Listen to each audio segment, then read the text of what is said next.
প্রিয় দর্শক, আসসালামু আলাইকুম। সবাইকে স্বাগতম জানিয়ে শুরু করছি আমার আজকের পর্ব। আজকে আমি আপনাদের ভীষণ মজার, অনেক বেশি খাস্তা লেয়ার যুক্ত ভেজিটেবল প্যাটিস তৈরি করে দেখাবো। এই প্যাটিস তৈরি করা খুবই সহজ। ঘরে থাকা অল্প কিছু উপকরণ দিয়ে ওভেন ছাড়াই এই প্যাটিস তৈরি করে নিতে পারবেন। খেতে কিন্তু অনেক বেশি মজার হয়। এই প্যাটিস অনেক বেশি খাস্তা এবং লেয়ার হয়। আশা করছি আমার আজকের এই রেসিপিটি সবার কাছে ভীষণ ভালো লাগবে। তো চলুন রেসিপিটি দেখে নিচ্ছি। এই রেসিপিটি তৈরি করার জন্য প্রথমে একটি মিক্সিং বলে 1.5 কাপ পরিমাণ ময়দা নিয়ে নিচ্ছি। আপনারা চাইলে আটা ব্যবহার করতে পারবেন। দিয়ে দিচ্ছি স্বাদ মতো লবণ, 1 চা চামচ পরিমাণ চিনি দিয়ে দিচ্ছি, 1.5 টেবিল চামচ পরিমাণ সয়াবিন তেল দিয়ে দিচ্ছি। শুকনো উপকরণগুলো ভালো করে মিশিয়ে নিতে হবে। হাত দিয়ে ঘষে ঘষে তেল ময়দার সাথে খুব ভালো করে মিশিয়ে নিচ্ছি, কারণ ময়দাটা যত ভালো হবে এই প্যাটিস তত বেশি খাস্তা এবং লেয়ার হবে, তাই একটু সময় নিয়ে ময়ান করে নিতে হবে। এবার এর মধ্যে অল্প অল্প করে কুসুম গরম পানি দিয়ে মোটামুটি সফট একটি ডো তৈরি করে নিতে হবে। পানিটা কিন্তু একবারে দেওয়া যাবে না, অল্প অল্প করে দিয়ে মিশিয়ে এই ডোটা তৈরি করে নিতে হবে। ডোটা মাখানো হয়ে গিয়েছে। এই ডোটাকে আরো কিছুক্ষণ সময় নিয়ে মথে নিতে হবে। উপরে সামান্য পরিমাণ তেল মেখে নিচ্ছে, এতে করে ডোটা ড্রাই হয়ে যাবে না, একেবারে সফট থাকবে। কিচেন টাওয়াল দিয়ে ঢেকে দিচ্ছে।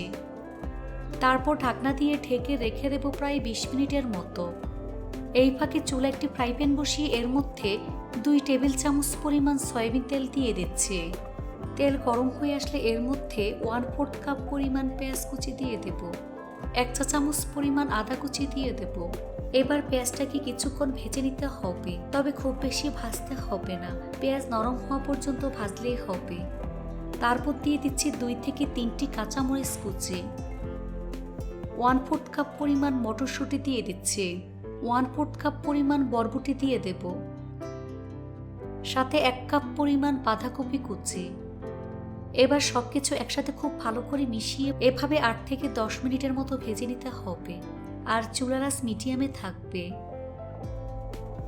তারপর একে একে গুঁড়া মশলাগুলো দিয়ে দিচ্ছি। প্রথমে দিয়ে দিচ্ছি 1/4 চা চামচ পরিমাণ হলুদের গুঁড়া, 1/2 চা চামচ পরিমাণ ধনিয়ার গুঁড়া, 1/4 চা চামচ পরিমাণ মরিচের গুঁড়া, চাট মশলার গুঁড়া 1 চা চামচ পরিমাণ, গরম মশলার গুঁড়া 1/4 চা চামচ পরিমাণ, দিয়ে দিচ্ছি স্বাদ মতো লবণ। গুঁড়া মশলাগুলো সবজির সাথে খুব ভালো করে মিশিয়ে নিচ্ছে। এভাবে 3 থেকে 4 মিনিটের মতো ভেজে নিতে হবে। এবার এর মধ্যে 3 টেবিল চামচ পরিমাণ গ্রেট করা গাজর দিয়ে দিচ্ছে, সাথে একটি টমেটোর অর্ধেক পরিমাণ কুচি করে দিয়ে দিচ্ছে। আবারও সবকিছু খুব ভালো করে মিশিয়ে নিচ্ছে। এভাবে আরো 5 থেকে 6 মিনিটের মতো ভেজে নিতে হবে।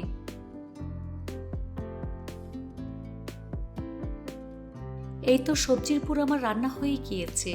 এখন চুলা থেকে নামিয়ে খুব ভালো করে ঠান্ডা করে নেব। ফিরে আসলাম 20 মিনিট পর। এখন ঢাকনা সরিয়ে ডোটাকে আরো কিছুক্ষণ সময় নিয়ে মথে নিতে হবে।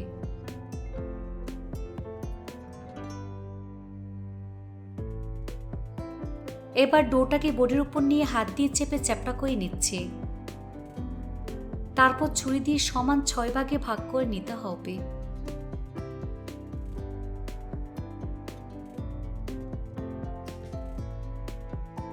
এখান থেকে একটি লেচি নিয়ে ঠিক এভাবে গোল বলের মতো তৈরি করে নিতে হবে।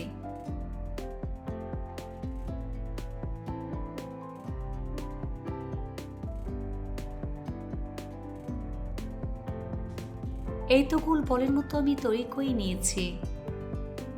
এবার এই বলটাকে বোর্ডের উপর নিয়ে হাত দিয়ে চেপে চ্যাপ্টা করে নিচ্ছে।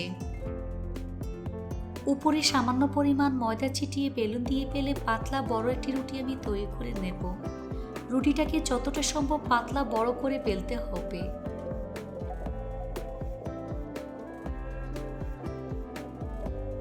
দেখুন, এরকম পাতলা বড় করে রুটি তৈরি করে নিয়েছে।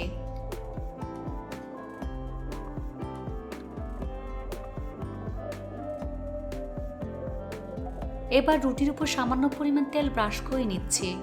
সম্পূর্ণ রুটির উপর তেল লাগিয়ে নিতে হবে।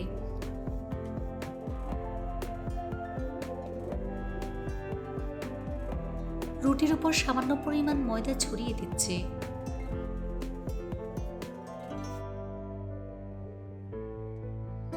তারপর হাত দিয়ে মিশিয়ে নেব। এবার রুটির এক সাইড থেকে ঠিক এভাবে ভাঁজ করে নিচ্ছি। উপরে তেল এবং ময়দা ভালো করে লাগিয়ে নিতে হবে।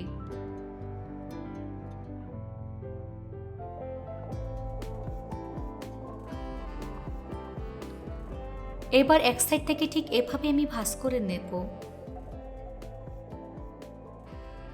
একইভাবে উপরে তেল এবং ময়দা ভালো করে লাগিয়ে নিতে হবে।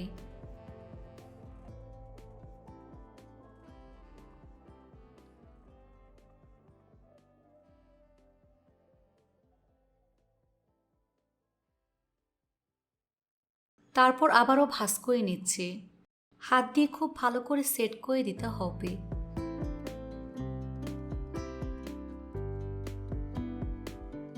তারপর একইভাবে আবারও তেল ময়দা ভালো করে লাগিয়ে নেব।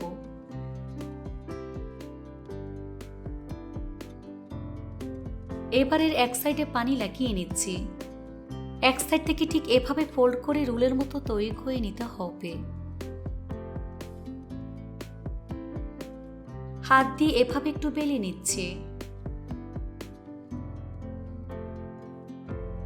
এবার একটি ছুরি দিয়ে আমি 2 ভাগ করে নেব।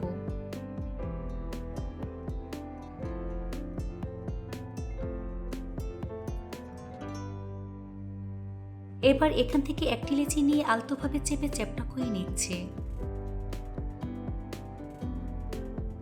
তারপর বেলুন দিয়ে বেলে পাতলা ছোট একটি রুটি আমি তৈরি করে নেব। তবে খুব বেশি পাতলা করে ফেলা যাবে না, আবার মোটা রাখা যাবে না। তেল কিংবা ময়দা ছাড়াই এই রুটিটা বেলতে হবে।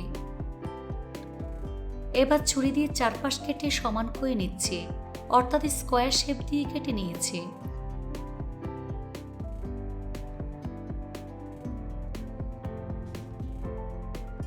শীটের চারপাশে পানি খুব ভালো করে লাগিয়ে নিচ্ছে। এখানে পানিটা আঠা হিসেবে কাজ করবে।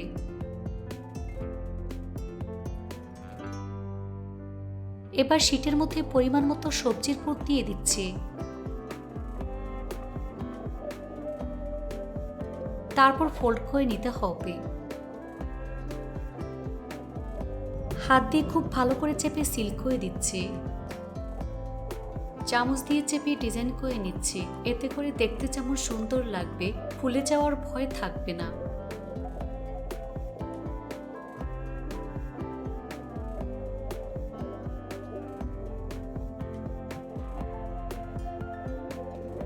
এই তো একটি প্যাটিস তৈরি করে নিয়েছি।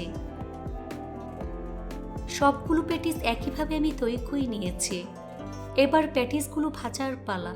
চুলে একটি ফ্রাই প্যান বসিয়ে পরিমাণ মতো সয়াবিন তেল দিয়ে তেলটাকে মিডিয়াম আঁচে গরম করে নিয়েছি। তারপর গরম তেলে একে একে প্যাটিসগুলো দিয়ে দিচ্ছি। বেশি জোরে আছে প্যাটিসগুলো ভাজা যাবে না, মিডিয়াম লো আছে সময় নিয়ে প্যাটিসগুলো ভাজতে হবে।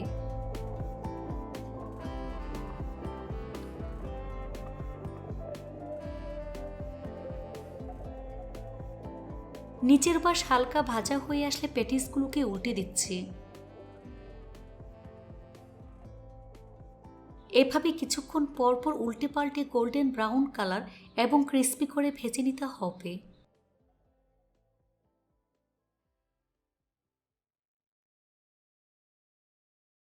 এই তো প্যাটিসগুলো ভাজা হয়ে গিয়েছে। দেখুন খুব সুন্দর কালার চলে এসেছে। এবার ছাঁকনি দিয়ে তেল ছেঁকে নাস্তার প্লেটে তুলে নিচ্ছি। তেল ভালো করে ঝরিয়ে নিতে হবে।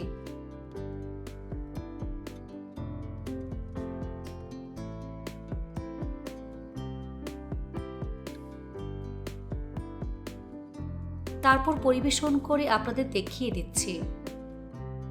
দেখুন আমার প্যাটিসগুলো দেখতে মাশাআল্লাহ কতটা সুন্দর এবং কতটা লোভনীয় হয়েছে। খেতে কিন্তু অনেক বেশি মজার হয়েছে। এভাবে একবার হলেও বাসায় তৈরি করে দেখবেন। এটা তৈরি করে খেলেই বুঝতে পারবেন ঠিক কতটা মজার। রেসিপিটি ভালো লাগলে অবশ্যই একটি লাইক দিয়ে দিবেন। ফ্রেন্ডস অ্যান্ড ফ্যামিলির সাথে বেশি করে শেয়ার করবেন। সবাই অনেক বেশি ভালো থাকবেন। আল্লাহ হাফেজ।